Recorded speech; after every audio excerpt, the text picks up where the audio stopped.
আসসালামু আলাইকুম প্রিয় বাংলাদেশ। আমি ছোট্ট মানুষ কিছু কথা বলবো আমাদের দেশ নিয়ে। আমাদের বাংলাদেশ ব্যর্থ কেন, বারবার ব্যর্থ কেন হয়ে যায় সেই ব্যাপারে আমার মতে আমরা সবচেয়ে বেশি অধৈর্য।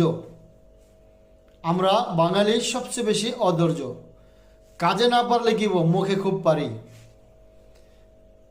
বিগত 15 বছরে দেখেছেন শেখ হাসিনার আমলে ভারত আমাদেরকে কিভাবে উস্কানি দিয়ে রেখেছে।